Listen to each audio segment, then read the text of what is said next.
입니다.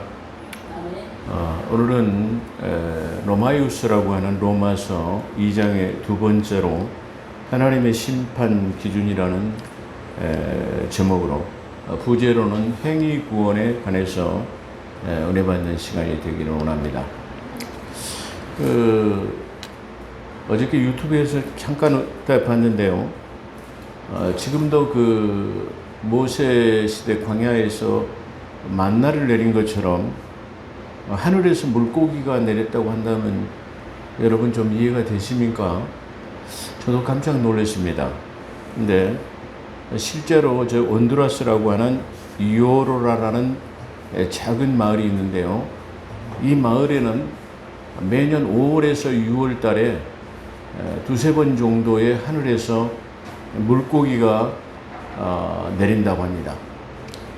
근데 이 물고기는 엄청난 양이 내리기 때문에 그 지역에 사는 모든 사람들이 아주 풍족하게 먹을 수 있는 그런 양이라고 합니다. 근데 더 놀라운 것은 어떤 것이냐면은 이 물고기가 하늘에서부터 내려오는데 그것을 본 사람이 한 사람도 없다라는 것입니다. 이것이 전 세계적으로 몇 번씩 일어나는 일인데, 특별히 이 온두라스라고 하는 이오로라라는 작은 마을에는 자주 내린다고 합니다. 특별히 그것이 5월달과 6월달에 집중적으로 몇 번씩 내리는데요. 이 물고기가 내리는 것을 한 사람도 본 사람이 없대요. 그런데 이 물고기가 하늘에서부터 내릴 때는 강한 폭풍과 비바람 같은 것이 내리고 난 다음에 강한 폭풍과 비바람이 내리기 때문에 아무도 밖에 나올 수 없겠잖아요. 그 시간에 하늘로부터 내려온다라는 것입니다. 이것을 루비아 페세스라는 현상이라고 그렇게 표현하고 있는데요.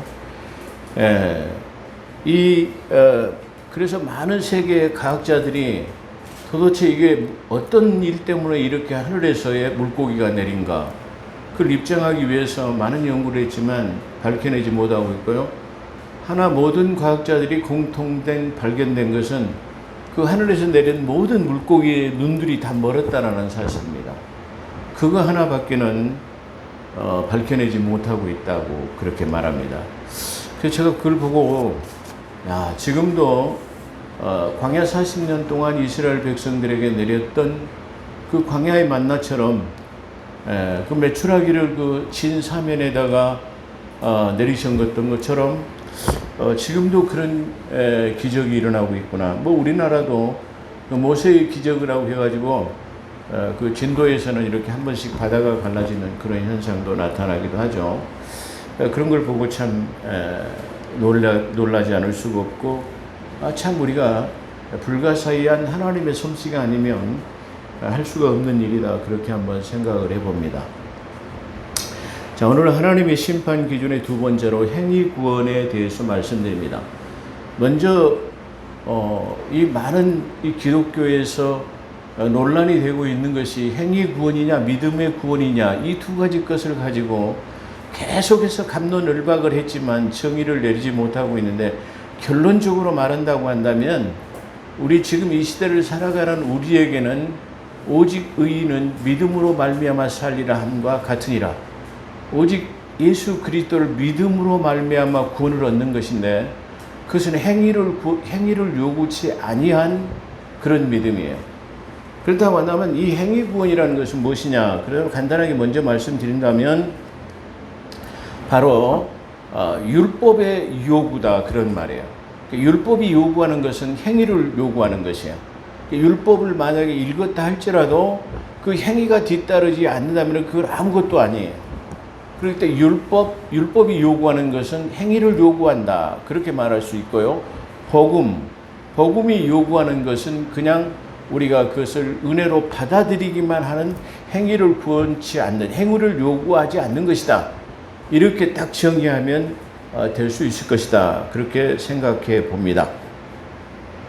자, 오늘 9절에도 잘 나타나고 있는데요. 이 행위 구원에 관한 것이죠. 악을 행하는 각 사람의 영에는 혼란과 곤고가 있으리나 먼저는 유대인에게요 그리고 헬라인. 그러니까 여기서 나오는 헬라인은 이방인들을 말하는 거죠. 이방인, 그러면 헬라인이라고 해도 다른 게 없고, 또 헬라인 하면 이방인이라 그렇게 표현해도 다를 게 없을 것입니다. 사도 바울이 로마이수라고 하는 이 로마서를 기록한 AD 약 60년경에는 로마라고 하는 저 나라가 전 세계를 지배하고 있는, 그런 세계를 정복하고 있는 나라이기 때문에 로마 하면 세계의 주권자, 주권국가, 또 그래서 그 헬라 문화권에 있는 모든 사람들의 로마의 정복을 당하고 있는 사람들, 그렇게 말할 수 있을 것입니다. 근데 여기 한 가지 우리가 지금 가지고 있는 성경을 보게 되면 악을 행하는 사람의 영에는 그랬습니다. 근데 이거는 번역이 잘못됐어요. 왜 그러냐면은 다시 말하면 세속적인 사람, 이 헬라인이라고 하는 이방인들에게는 예수 그리스도를 믿지 않으면은 그에게는 뭐가 없어요? 영이 없어요. 다시 말하면 이것을 갖다가 혼적인 사람이라고 하는데, 예수 그리스도를 믿기 전에는 영이 오지 않아요. 영은 하나님의 영으로서 하나님께서 보내신 것을 말하는데 영이라고 그래요. 사람은 원래 영과 혼과 육이라고 하는 이 세 가지 삼분설로 창조되었습니다. 그러나 아담이 우리의 원조상이었던 아담이 하나님을 떠나게 됨으로 말미암아 영이 죽게 되어졌어요. 그래서 아담의 모든 후손들은 영이 죽은 상태에서 혼적인 혼과 육만을 가지고 살아가는 거예요. 그러다가 예수 그리스도를 나의 구주로 받아들이는 순간 내 안에 죽어있던 영이 살아나게 되는 거예요. 그랬을 때 비로소 영적인 사람, 바로 그래서 이런 사람을 영과 혼과 육이 있는 사람이다, 그렇게 표현하고 있는 거예요. 그래서 영은 고통을 받지 않아요. 영은 하나님께로부터 오는 영이기 때문에 영은 고통을 받지 않아요. 근데 우리가 가지고 있는 지금 개정사판에는 영에는, 각 사람의 영에는, 악을 행하는 각 사람의 영에는 이렇게 표현하고 있는데요. 이건 번역상의 오류가 아닌가 그렇게 생각해 볼 수도 있습니다. 그래서 이 대목을, 이 단어를 각 사람의 혼에는 그랬습니다. 그러니까 악을 행하는 각 사람에게 혼에는 혼란과 곤고가 있으리라. 먼저는 유대인에게로, 그리고 헬라인, 이방인에게며 선을 행하는 사람에게는 영광과 존귀와 평강이 있으리니 먼저는 유대인에게요, 그리고 헬라인, 이방인에게라, 그렇게 말하고 있어요. 그렇기 때문에 악을 행하는 사람, 행위를 요구하는 사람, 율법은 행위를 요구한다고 그랬죠. 그래서 악을 행하고 율법을 지키지 않는 사람은 바로 쉽게 말하면 그 혼적인 사람이 혼란과 곤고를 겪게 될 것이다, 그런 말이에요. 그러나 선을 행한다고 한다면, 비록 선을 행한다면 저 이방인이라고 하는 헬라인이라 할지라도 그 사람에게 따르는 것은 바로 영광과 존귀와 평강이 따르고 있다는 것입니다. 그것은 모든 유대인에게나 헬라인, 이방인이라고 하는 저 헬라인에게 똑같이 적용된다라고 성경은 증거하고 있습니다. 하나님은 예모로 사람을 취하지 않으심이라. 앞에서 언급한 것처럼 헬라인이라고 하는 이방인은 양심에 따라서 선을 행해야 하고, 유대인은 율법에 따라서 선을 행할 때에 구원의 길이 열리는 것입니다. 다시 말하면 율법을 지킨다고 해도, 율법을 지켜서 선을 행하는 사람이라도 그것이 완전한 구원은 이루어지는 것이 아니다. 다시 말하면 율법을 완전히 지키게 되면 바로 그런 사람에게 구원이 열어지게 된다라는 것을 의미하고 있는 대목이에요.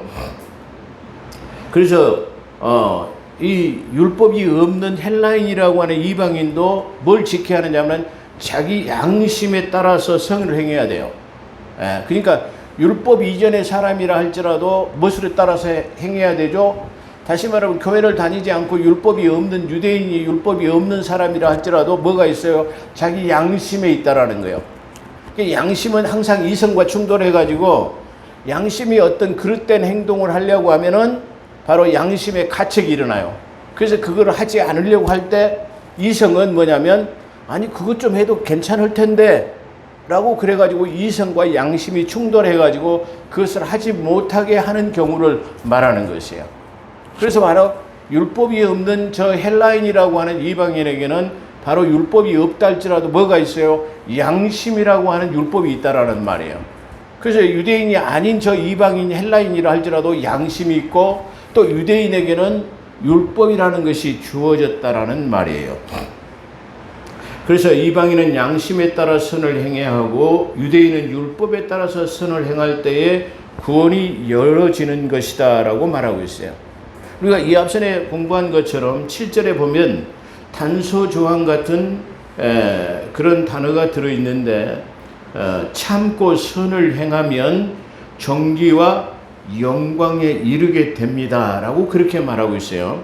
근데 그 다음 단서조항을 보게 되면 영생을 얻기 위해서는 썩지 아니함을 구하는 자에게, 이 7절에는 두 가지 것을 분류해서 말하고 있단 말이에요. 하나의 단어와 한 가지만을 말하는 것 같지만 이 단어를 세분해서 분석해 보면은 두 가지의 뜻으로 나타나고 있다라는 말이에요. 어떤 뜻이냐 그러면, 다시 말하면 이 단어에서는 참고 선을 행한 사람에게 뭐가 따로, 참고 선을 행하면 영광과 존귀에 이르게 돼요. 근데 그 다음에 부제를 보게 되면은 이 영생을 얻기 위해서는 뭐를 해야 되느냐? 썩지 아니함을 구해야 돼요. 그러니까 선을 행한 사람의 누구에게 따르는 거 뭐죠? 존귀와 영광이 따라요. 그러나 그 사람이 그 선을 행한 사람도 영생을 얻기 위해서는 그 다음에 뭐가 따라야 되죠? 썩지 아니함이라고 하는 예수 그리스도를 나의 구주로 받아들였을 때에 다시 말하면 영생에 이룰 수 있다라고 그래요. 그래서 선을 행한 사람은 영광과 존귀에 처할 수는 있으나 바로 따르는 부제가 바로 썩지 아니함이라고 하는 영생을 구해야만이 그 썩지 아니 부활 영생이라고 하는 요한복음 5장 39절에 성경에 너희가 영생이 있는 줄 알고 성경을 상고하거니와 이 성경은 나에 대한 기록이다 라고 말했죠. 그런 것처럼 성경에 영생이 있는 것이 아니라 성경은 뭘 증거하고 있어요? 예수 그리스도를 증거한다라는 말이에요. 그렇다고 한다면 영생을 얻기 위한 것은 누구를 통해서만 얻느냐 그러면 예수 그리스도를 통해서만이 얻을 수 있다라는 거예요. 그를 통해야만 우리가 썩지 않음을 받을 수 있어요. 영생을 얻을 수 있다라는 것을 말하고 있어요. 그래서 그 다음 단서조항은 영생을 얻기 위해서는 썩지 아니함을 구하는 자에게 부활이라고 하는 영생으로 하시고 무엇을 해야만 하는 행위의 구원이 적용되고 있습니다. 자, 이것을 우리가 다시 말하면 행위 구원과 다시 말하면 그 믿음으로 구원을 얻는 이신칭이라고 하는 믿음으로 구원을 얻는 것하고 우리가 잘 구분해야 돼요. 그러니까 예수를 믿지 않는 사람도 다소의 선한 행동, 착한 행동을 할 수 있어요. 그렇다고 한다면 이 예수를 믿지 않는 사람도 착한 행동을 한다 할지라도 착한 것에 대한 보상은 받을 수 있어요. 그렇죠? 그러나 뭐 한다고요? 자, 영생은 얻지 못해요. 구원은 받지 못한다. 그런 말이에요. 그러니까 이 세상 사람들도 얼마든지 착한 일을 하고 선한 일을 행동을 할 수는 있어요. 그러나 착하고 선한다고 사람들이 알아주기는 할지라도 뭐가 따르지 않아요? 영생은 따르지 않아요. 그런 것과 마찬가지다. 그런 말이에요. 그걸 갖다가 우리가 대표적으로 잘 성경에서 증거하고 있는 사람이 누구냐면은 사도행전에 나오는 고넬료라고 하는 이방인 백부장이었어요. 이 백부장은 선을 행하고 착한 사람이었어요. 그리고 하나님 앞에 기도를 하는 사람이에요. 그리고 많은 사람들이 그를 경건한 사람이라고 얘기했어요. 다시 말하면 저 백부장은 로마 사람이죠. 로마의 이 백부장은 바로 구제와 착한 일을 많이 하고 하나님께 기도하는 사람이었고 그 다음에 뭐 하는 사람이요? 그는 경건한 사람이라고 그랬어요. 그러니까 이것을 누가 알아줬죠? 이 착한 사람을, 이 착한 고넬료를 누가 알아줬냐면 하나님께서 알아주신 거예요. 그러니까 이 착한 사람이라 할지라도 경건하고 기도를 한다는 사람이라 할지라도 하나님 이 구원을 얻지 못하는 고넬료를 통해 가지고 하나님께서는 베드로라고 하는 베드로에게 시몬 피장의 집에 있는 베드로에게 하나님께서 야, 저 고넬료의 집에 가라 말이야. 그리고 동시에 이 고넬료의 집에 하나님의 고넬료의 집에 현현해 가지고 지금 저 바닷가 시몬 피장이라는 집에 베드로라고 하는 내 종이 있단 말이야. 그를 통해서 너는 뭐를 말아? 복음을 들으라는 거예요. 할렐루야. 이렇게 자명하게 나타나고 있어요. 선을 행한다고 해갖고 구원을 얻는 것은 아니에요. 자, 다시 말해 이걸 다른 말로 한번 표현해 보면 갈라디아서 6장 7절에 보면 바로 무엇으로 심든지 하나님은 만유리 여김을 받지 아니하심으로 너희가 무엇으로 심든지 심는 대로 거두리라. 이건 영적인 법칙이에요. 근데 이 법칙은 자연 법칙과도 똑같은 것이에요. 이 말씀은 모든 심는 자연의 현상에서도 마찬가지예요. 역시 믿음의 사람들에게 적용되는 것이에요. 믿음으로 뭘 심으면 그 심은 것에 대한 반듯한 대가로 성령의 열매로 30배, 60배, 100배의 열매를 얻을 수 있는 것이에요. 그러나 세상 사람들도 다시 말하면 밭에다가 팥을 많이 심으면 많이 심은 사람은 많이 거두게 되는 거예요. 콩을 심으면 콩을 많이 심으면 콩을 많이 거두게 되는 거예요. 이거는 바로 영적인 법칙이자 성령의 법칙이에요. 그렇기 때문에 이 세상 사는 사람들이 예수 그리스도를 믿지 않는다 할지라도 선을 행하고 착한 일을 하게 되면 그에게 따르는 게 뭐죠? 종교와 영광은 따라요. 그러나 무엇은 따르지 않는다? 영생은 따르지 않아요. 그렇다고 한다면 세상에 착한 일을 한든 고넬료와 같이 비록 하나님께 기도하고 그가 경건한 사람, 다시 말해 세상 사람과 분리된 생활을 하는 사람이다, 그런 말이에요. 고넬료 하면 모든 사람들이 저 사람은 로마의 백부장이었다 이 말이죠. 백부장인데 바로 저 이방인들은 예수를 믿지 않는 사람인데 이 로마의 백부장이라고 하는 사람은 예수 그리스도를 믿어가지고 구제를 많이 하고 착한 일을 많이 하고 또 기도하고 다시 말하면 경건한 생활을 하는 사람이에요. 근데 그는 뭘 몰라요? 예수를 모른다는 말이에요. 그렇기 때문에 하나님께서는 이 착한 고넬료에게 너는 시몬 피장의 집에 있는 베드로를 청해라. 그리고 베드로는 여기 하늘에서 보자기를 내려갖고 부정한 것들을 다 씻김을 거기다 싸가지고 내려보내는 거야. 하나님께서 이걸 보면서 베드로에게 제가 먹으라 그래요. 베드로가 아니 하나님, 저는 유대인으로서 부정한 것과 정결한 것을 가려가지고 지금까지 살아오면서 부정한 것은 먹어본 적이 없습니다. 근데 어찌하여 나더러 이 부정한 것을 먹으라고 합니까? 그렇게 말씀하시면서 너는 지금까지 부정하다라고 하는 저 이방인들을 앞으로 먹어서 다시 말하면 그들을 복음으로 전해서 그들을 복음 밖에 있는 이방인, 부정한 이방인이라고 하는 사람들을 예수 그리스도 안으로 끌어들이려고 하는 것과 같은 것이에요. 그래서 베드로는 그걸 믿고 저 이방인이라고 하는 사람 집에 들어가지 않으려고 했으나 하나님의 계시를 통해 가지고 고넬료의 집에 방문해 가지고 그 고넬료에게 예수 그리스도를 증거하고 할렐루야 온 집안이 믿었다라고 성경은 증거하고 있어요. 바로 이 사도행전 10장이 오늘 착한 일을 행하는 선한 사람은 선한 행동을 한 것에 대한 보답은 따르나 뭔 따르지 않는다? 영생은 따르지 않아요. 우리가 많이 당해보잖아요. 많이 당해본다라는 말은 좀 어폐가 있을지 모르지만 많이 겪는 일이에요. 우리가 예수 그리스도를 믿어야 영생을 얻을 수 있다고 한단 말입니다. 그러면 그 사람들이 뭐라고 대답하냐면은 내가 착하게 살면 되지 예수 믿어서 뭐합니까?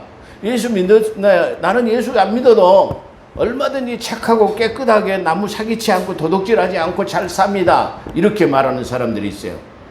그런 사람들은 바로 그 착하고 선한 행동을 통해 가지고 그가 비록 사람들에게 존경을 받을 수 있고 영광이 그로 인해서 많은 것을 그죠? 그 세상 사람들한테 구제를 많이 했기 때문에 구제를 많이 한 것에 대한 보상을 받아요. 그렇죠? 잠언 11장 23절에 보면 흩어 구제하는 것은 부할 뿐이요 가도히 아껴도 비난할 뿐이라고 그랬어요. 이것도 역시 믿는 사람이나 믿지 않는 사람의 하나님의 말씀은 동일하게 적용되는 거예요. 그렇기 때문에 만약에 흩어 구제했다면 예수 그리스도의 밖에 있다 할지라도 흩어 구제를 많이 한 사람 뭐예요? 그가 다시 말하면 그로 인해서 열매를 얻게 된다라는 것을 말하고 있어요. 그러나 그에게는 뭐가 없어요? 영생은 없다라는 것을 우리가 말하고 있는 대목이다. 그렇게 말할 수 있을 것이에요.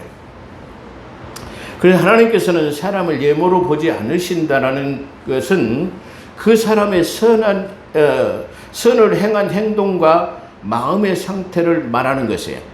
그 사람이 어떻게 생겼든 간에 그 사람이 마음속에 있는 선을 통해 선을 행하고 그 다음에 어떻게 해죠? 그 사람이 마음속에 있는 것을 행동으로 나타내는 것을 그런 사람들을 하나님께서는 취하신다는 말이야. 이 선한 마음은 선한 양심을 가지고 있는 사람이 뭐요? 하나님을 알만한 하나님을 찾아가게 되는 것이라 이 말이에요. 그러니까 선한 행동을 하고 다시 선한 행동을 하는 사람은 반드시 그에게는 무슨 길이 열리죠? 바로 고넬료와 같이 복음의 길이 열어진다라는, 반드시 하나님은 그런 사람들을 얻으러요 영생의 길로 인도한다라는 것이에요. 그것을 바로 그런 얘기를 하고 있는 것이죠. 그래서 선을 행하는 행동의 마음을 한 상태를 나타내는 행위로서 행위와 결부시켜서 사용하는 것을 보세요. 예모로 취하지 않는다라는 것을 항상 뭐하고요? 행위의 구원과 연결시켜서 우리가 생각해 볼 수 있다, 그런 말이에요. 그래서 사람은 마음으로부터의 순종이 필요합니다. 그렇죠? 우리는 먼저 마음으로 그걸 받아들였을 때 마음속에서 나오는 그것 때문에 순종하고 행동에 옮길 수 있는 것이에요. 그래서 로마서 6장 17절을 보면 하나님께 감사하리로다 너희가 본래 죄의 종이더니 너희에게 전하여 준 바 교훈의 번을, 그랬어요. 여기서 교훈의 번을 갖다 교리로 바꿔도 돼요. 너희에게 전해 준 교리가 이게 교훈이 아니라 너희에게 전하여 준 교리로 인하여, 그렇게 봐도 상관이 없어요. 도구마라고 하는 교리죠. 그래서 교리의 번을 너희가 마음으로 순종하여, 무엇으로 순종했다고요? 마음으로 순종했다라는 거예요. 마음으로 순종하여 죄로부터 해방되어 의의 종이 되었느니라. 그리고 로마서 10장 10절에 보면 사람이 마음으로 믿어 의에 이르고 그랬어요. 마음으로 믿어야 되는 거예요. 그렇죠? 마음으로 믿어 의에 이르고 입술에 시인하여 구원에 이른다. 마음으로는 믿지 않아도 누가 따라서 하면 앵무새처럼 따라는 할 수 있어요. 그 앵무새처럼 따라 한다고 해가지고 신앙 고백이 되는 거 아니에요. 그렇죠? 진정한 신앙 고백은 내 마음속으로부터 내 구조를 받아들이고 그 마음에서 나오는 것을 입술로 시인해야지, 마음으로는 받아들이지 않으면서 입술로만 따라 한다면 그건 구원과의 관계가 없다, 그런 말과도 동일한 것입니다. 그래서 사람이 마음으로 믿어 의에 이르고 입술로 시인하여 구원에 이르니라. 고린도후서 4장 6절에 보면 어두운 데에서 빛을 비치라 말씀하셨던 그 하나님께서 어두운 데서 빛을 비추라 말씀하셨던 그분은 누구냐면은 창조주 하나님을 말하는 거예요. 그죠? 창세기 1장에 태초에 하나님이 천지를 창조하시니라. 그러니까 빛이 있으라 하시니 빛의 낮과 밤이 갈라졌다. 그렇죠? 여기서 빛이 있으라 말씀하셨던 분은 누구냐 그러면 창조주 하나님이 그런 뜻이에요. 그래서 로마서 4장 6절에 보면 그렇게 말하고 있어요. 그래서 고린도후서 4장 6절은 어두운 데서 빛을 비치라 말씀하셨던 그 하나님께서 예수 그리스도의 얼굴에 있는 하나님의 영광을 아는 빛을 우리 마음에 비추셨느니라. 어디에 비쳤다고요? 우리 마음에 비추셨느니라. 마음속의 모든 것을 중시하시는 하나님은 이런 것들을 진실한 행동으로 반영되어서 나타나야 한다라는 것이에요. 그러니까 마음속에 예수 그리스도를 영접해야만이 마음속에 내재된 그것이 행동으로 표출될 수 있다라는 것이에요. 그러니까 다시 말해 우리는 행위 구원을 요구치 않지만 마음으로 받아지는 사람은 마음속에 예수 그리스도가 내재한다고 하면 자연적으로 행동으로서 믿음의 사람의 본의 행동으로 나타나게 된다라는 것을 말하고 있는 것입니다. 또한 잠언 4장 23절에 보면 무릇 지킬 만한 모든 것 위에 내 마음을 지키라 생명이 근원이 예선함이라 그랬어요. 제가 이 말씀을 대단히 참 좋아하는 거예요. 제가 대체적으로 가끔 가다 보면 창절을 약간 오버하는 경우라 실수한 데가 있어요. 이 앞전 설교를 보니까 뭐라고 말했죠? 내 말이 내 귀에 들리는 대로 하나님께서 시행하리라 그랬는데 민수기서 14장 31절이라고 그랬어요. 근데 아무리 봐도 내가 조금 틀린 것 같아서 집에 가서 다시 성경을 봤더니 민수기서 14장 28절이에요. 근데 31절로 말했더라고요. 주소가 약간 틀렸어요. 예, 주소가 틀렸어도 바로 그 옆집 주소를 썼기 때문에 찾아가는 사람은 이 집이 아니고 이 집이네 이렇게 알 수가 있을 것입니다. 그래도 적어도 제가 한자 좀 교만해가지고 성경 장제를 한 5,000절 정도를 암송했어요. 그렇기 때문에 제가 이 설교를 할 때 대체적으로 다 이게 설교문에다 기록하지 않고 그 설교를 할 때마다 성령이 주시는 영감으로 그때그때 제가 암송하고 있는 그 성경 장제를 인용해서 그렇게 말하고 있기 때문에 혹 여러분이 설교를 들으시다 장절이 틀린 것이 있다 할지라도 조금은 틀린 것이 있더라도 양해가 있어지기를 부탁의 말씀을 드립니다. 자, 잠언 4장 23절에 보면 무릇 지킬 만한 모든 것 위에 그래요. 우리는 지켜야 할 게 많이 있어요. 그러죠. 남편을 아내를 지키는 하우스밴드맨, 남편을 아내를 지키는 자예요. 그러죠. 또 가족을 지켜야 돼요. 그리고 또 지킬 것이 많아요. 자기 양심도 마음도 지켜야 돼요. 재산도 지켜야 돼요. 다시 말해 자기 사업의 영역도 지켜야 이렇게 지킬 것이 많아요. 그렇죠? 살다 보면 지켜야 될 것이 많다고요. 근데 그 많은 지킬 것 중에서 가장 베스트 1번이 되는 순위가 뭐냐 그러면 마음을 지키는 거죠. 그 말이에요. 그래서 무릇 지킬 만한 모든 것 위에라는 말은 첫 번째로 모든 것이에요. 돈도 지켜야 되고 뭐 여러 가지 지킬 것이 많은 것 중에서 먼저 지켜야 될 것이 뭐냐? 그러면 바로 마음이라는 것이에요. 그래서 모든 지킬 만한 모든 것 중에서 첫째로 뭘 지키라? 마음을 지키라래요. 그 마음을 지키는 것 위에 뭐가 나타나는 거예요? 무릇 지킬 만한 모든 것 위에 내 마음을 지키라. 생명의 근원이 예선함이라. 생명이 어디서 난다고요? 마음에서 난다라고 하는 거예요. 마음이라고 하는 곳에서 난다라는 말이에요. 그러니까 내 마음에 예수 그리스도를 받아들이지 않으면 안 돼. 이거 주일학교 때 어린이들에게 가르치는 거예요. 야, 하나님이 어디 계시냐 그러면 주일학교 가르쳐 보면 얘들이 저 하늘에 계세요. 그래 맞아요. 또 어떤 애들은 내 마음속에요. 그래 내 말이 맞다. 할렐루야. 하나님은 하늘에도 계세요. 삼층천에도 계시지만 저 구중구천 삼층천이라고 하는 저 700억 강년이라고 하는 저 먼 곳에 계신 것이잖아요. 지금 성령의 역사로 내주하시는 내주 안에 내 마음속에 계십니다. 할렐루야. 그때에 우리는 성령님을 내주하시는 하나님이라고 그래요. 어떤 사람이 유튜브에다 그런 제목을 달아놨더라고. 나 보지도 안 했어요. 왜 그러냐면 기도하면 성령이 즉시로 응답하는 기도 이렇게 써놨어요. 이거 마치 쉽게 말하면 즉각 이게 기도만 하면 성령이 오신다고 생각하는데 그러면 성령은 저 멀리 내재하지 않으시고 멀리 떠나 있다가 내가 기도할 때만 오시나요? 그건 좀 잘못된, 물론 사람들을 많이 이렇게 쉽게 말하면 유치하기 위해서, 다시 말하면 자기 유튜브를 많이 보게 하기 위해서 그런 그럴싸한 제목을 붙였는지 모르지만은 우리는 성령을 항상 내주하시는 내 안에 계시는 성령 하나님이 할렐루야. 저 멀리 가 계셨다가 기도할 때만 오는 것이 아니고 항상 내주하시는 하나님은 항상 내 마음속으로 하는 기도도 또 내가 통성으로 하는 기도도 그래요. 그래서 사도 바울은 그렇게 말하잖아요.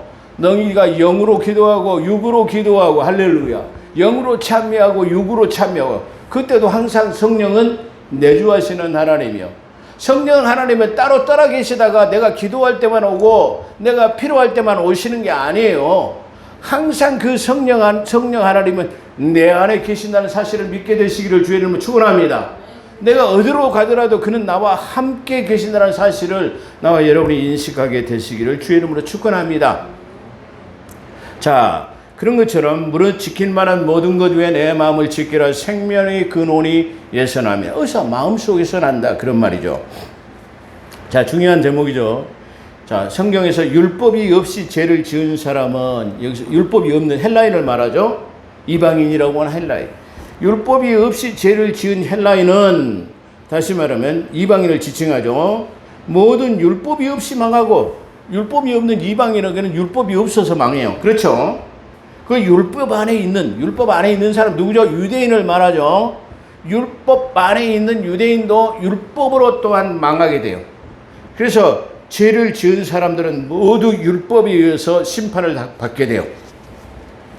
그러나 율법이 없는 저 이방인도 양심의 율법을 통해 가지고, 율법이 없다 하더라도 양심이라는 가책을 통해 가지고 심판을 받게 될 것이고, 율법이 주어진 저 유대인에게는 율법으로 인해서 심판을 받게 될 것이라고 그래요. 그래서 하나님 앞에서는 율법을 듣는 자들이 의인이 하지요, 율법을 행하는 자들이 의롭다 하심을 얻으리라 라고 말했어요. 예.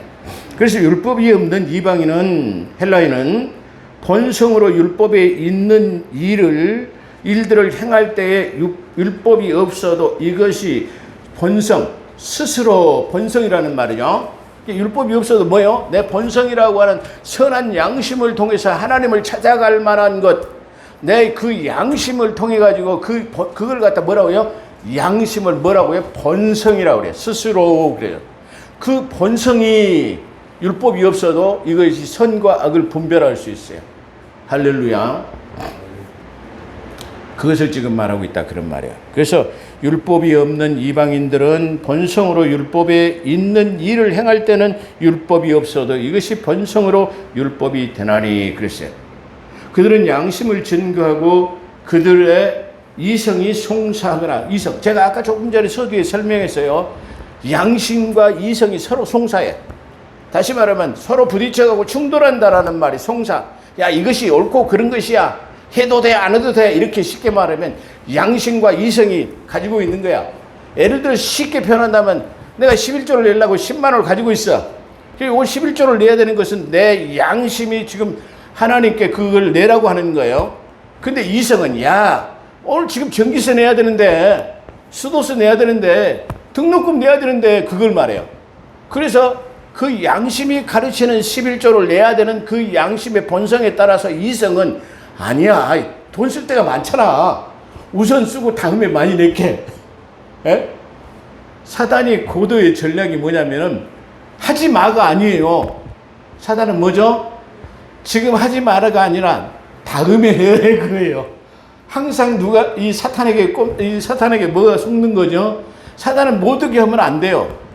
그렇죠. 다시 말하면 항상 비진리는 진실을 비스러움하게 하는 거예요.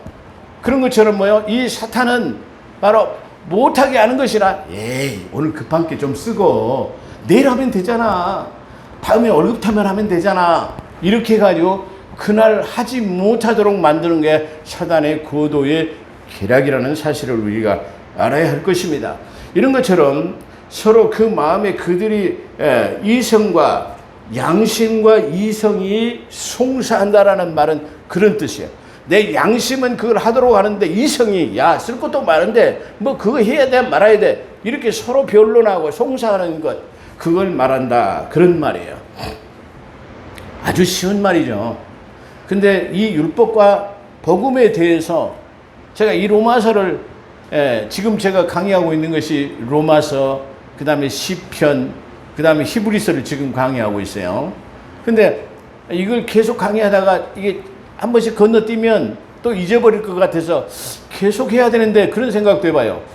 근데 이걸만 계속 하다 보면 또 식상할까 봐서 또 이게 2장만 끝내고 또 다시 히브리서로 한 2장 하고 그 다음에 시편으로 넘어가고 이렇게 계속해서 이렇게 하면 진부하지도 않고 식상하지도 않고 큰 은혜가 될 수 있을 것이다, 그렇게 한번 생각해 보기도 합니다.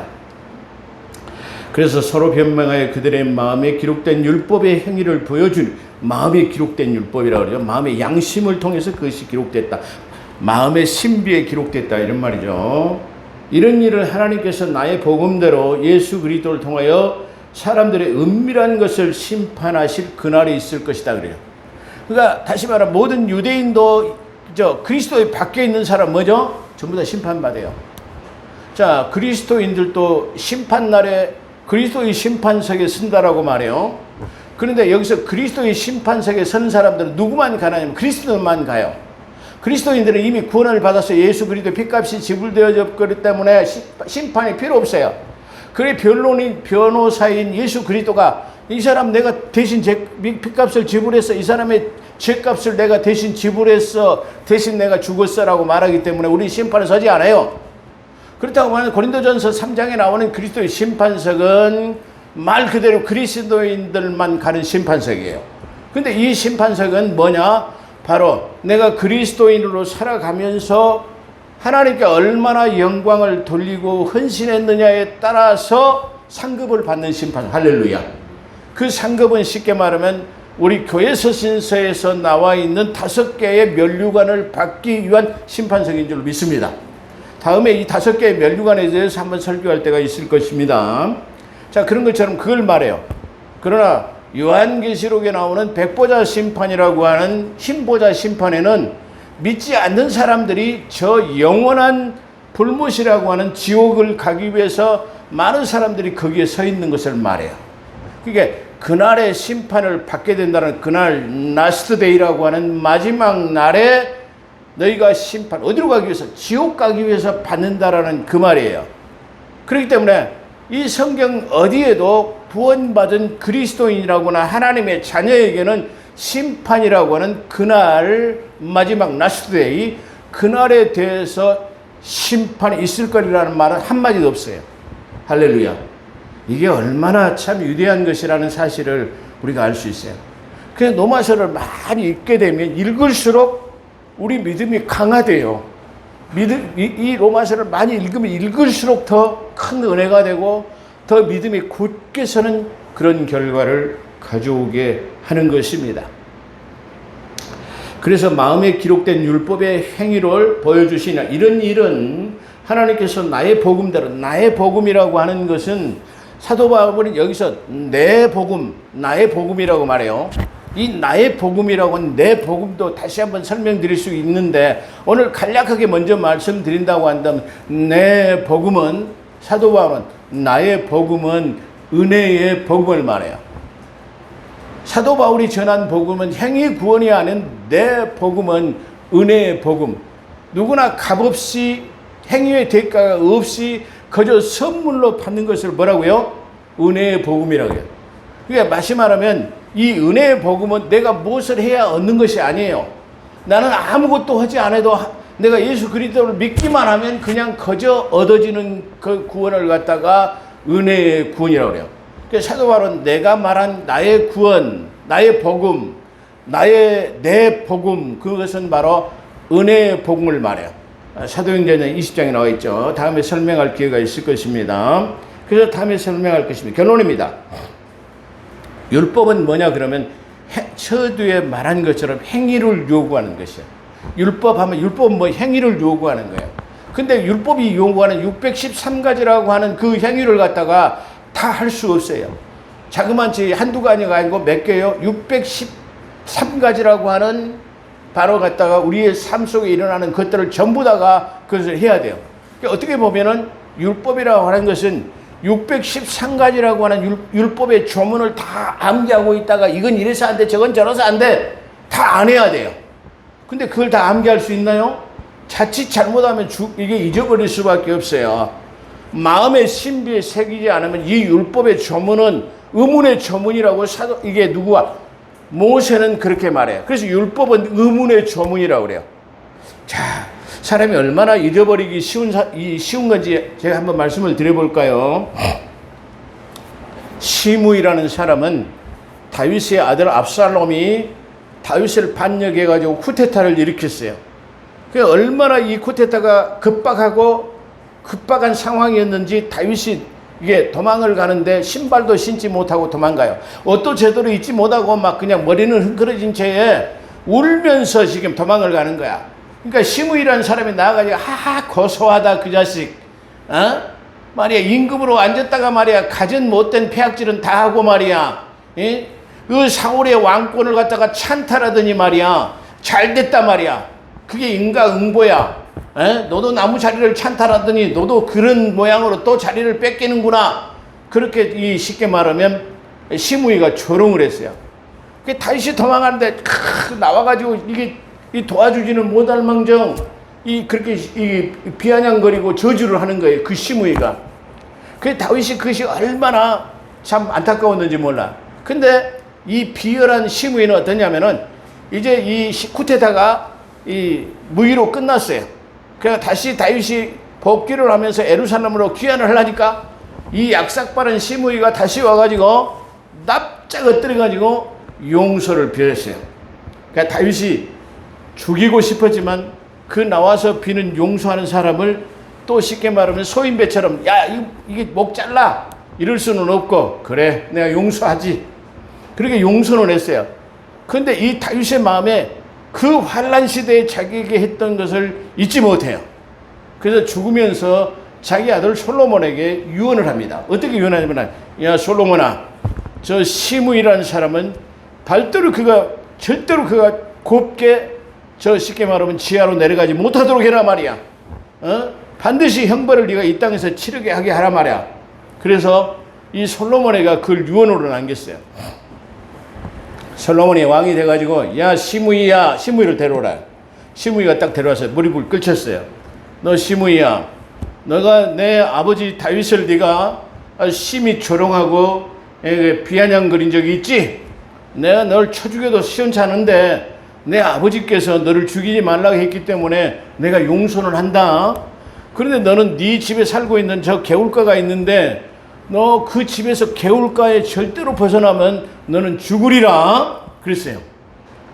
예, 아이고 감사합니다. 절대로 저 개울 밖에는 내가 나가지 않겠습니다.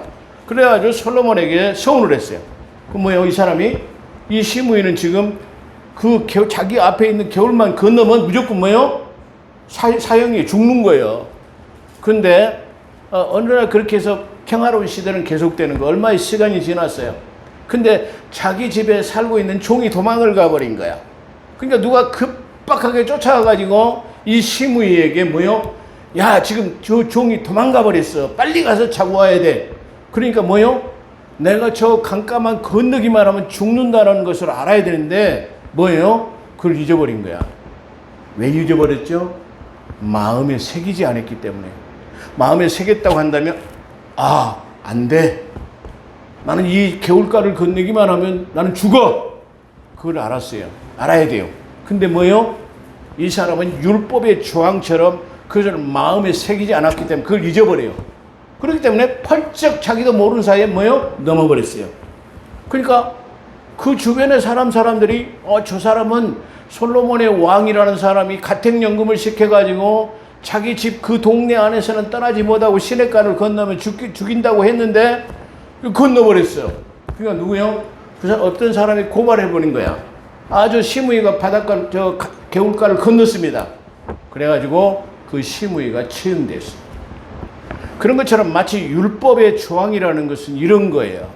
우리가 살다 보면서 각성하고 잊어버리지 말아야 할 것이 너무나 많아요. 근데 우리 이 사람들은 그냥 몇 달 지나면 그것을 다 금방 잊어버려요. 그래서 뭐예요? 사람들의 마음을 무엇과 같다고 비유하죠? 끓는 냄비와 같다요. 금방 끓였다 금방 식어버려요. 이걸 사람들이 말할 때 이게 궁중심리라고 그래요. 사람들은 금방 잊어버리기를 잘해요. 그것이 바로 율법의 조항 같은 것이야.